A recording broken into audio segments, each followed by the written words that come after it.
As most of you know, 123 years ago this month, a white supremacist mob massacred an unknown number of black citizens in this town. We'll never know the true number, but it would be horrific if we did know it. Thousands of people fled the racist militia and sought refuge in this place, in this cemetery, mainly in the swamps right over there behind it. When the killing started, it was an unusually mild November day, so the people fleeing up the streets from downtown wore summer clothes. But when evening came, the temperature dropped 40 degrees, a lot like what happened today. Old people and infants died of exposure back in the swamps. A journalist remembered that you could hear them singing hymns back there to ward off the fear. The violence was not random or impulsive. It was meticulously planned or permitted at every level of government, from the White House to the courthouse. And the violence had a very specific purpose. It was intended to break apart an interracial coalition called the Fusion, which had formed several years earlier and which in 1898 was poised to transform the state. And the violence worked, at least until now. The strange question I mentioned was this: why, despite the fact that so many people were murdered in the city that day, were there no graves? Zero.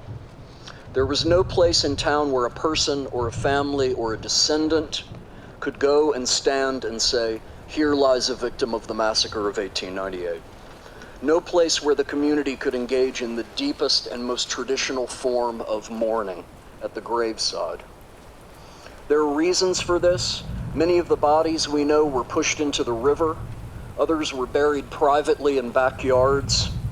There may be a mass grave somewhere. This research has only begun. But for now, we hope to find one. Maybe if there were a grave, some kind of healing would be possible that hadn't been so before, in a city that has never recovered from the events of that day.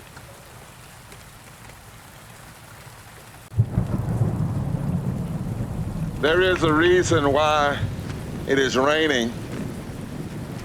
And the reason why it is raining is because the Bible says that when people die through injustice, that their blood cries from the ground. Say his name.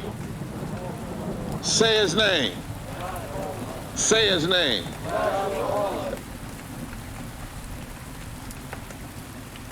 Joshua was murdered by a system, and others like him were murdered by a system.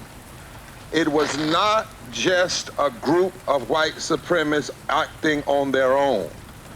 To remember this history like that is to remember it wrong. It was not some insane folk. It was very sane people who plotted and planned. And we cannot have a normal funeral as though he and others died a normal death ordained by God. These were violent deaths. The right kind of honoring requires the right kind of remembrance and also the right kind of analysis of our current time. Because what happened then is still with us. And we make a dangerous mistake to act as though just a crowd of us standing together means we have come so far and we don't have issues to deal with.